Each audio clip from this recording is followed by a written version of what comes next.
Hi folks, I'm Doug at Dizzy Lizzie's. Let's discuss air filters. Now, these are some of the regular air filters that come in.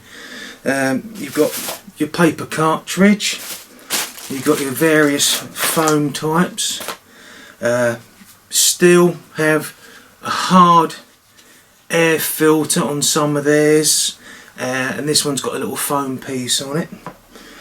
Some look like this. They're a cartridge filter, and what's over the top of them is a pre-filter. And what pre-filters do is they stop most of the muck that comes through, and you can quite regularly get away with just blowing a little bit out of the cartridge filter or the foam filter, and you give the pre-filter a good clean.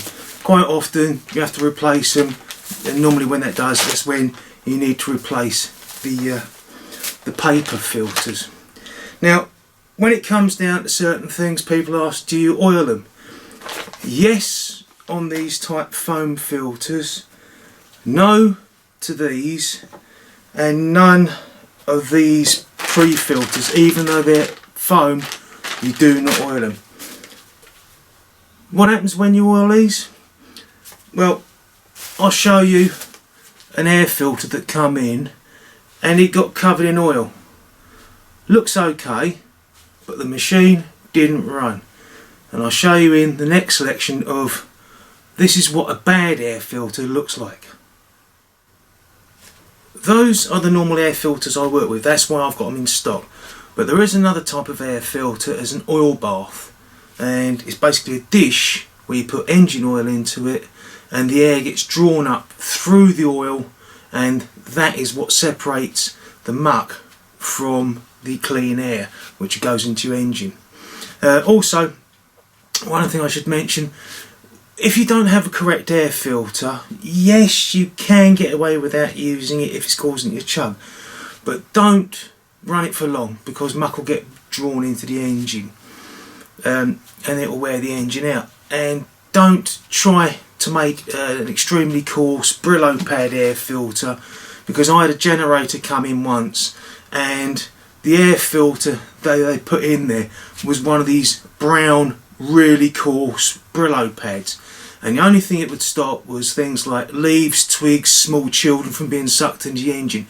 Otherwise it just drew everything else in, and that's why the engine was knackered, because of all the muck that was being drawn into the engine. Now, bad air filters are sometimes very obvious and noticeable. When an air filter comes in, it looks like that, and you can't even see the filter, and it's supposed to look like that. You know that's definitely blocked up. Good way to prove it is the air filter. When it's running, it chugs. Take the air filter off.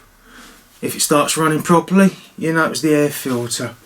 Also with these foam filters, they look fairly clean on their edges, but where they get the black marks is where they're drawn up through, like for example the bottom of this air filter holder. That goes in there, and you can see that those black marks line up with the bottom of this air filter.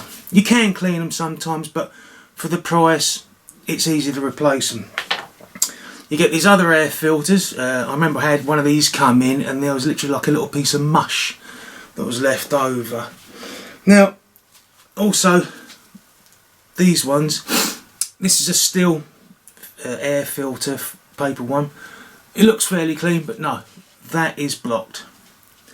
Now I was saying about do not oil these, and this one come in from a customer, and it basically the machine had been left over on its side.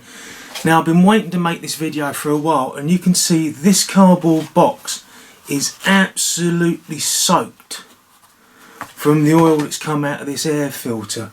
And even though it looks cleanish, it's just a bit darker than this colour, but that oil has basically blocked up this air filter, and it might as well be this air filter for being blocked up. So hopefully that's helped you with the air filters and discussing about them.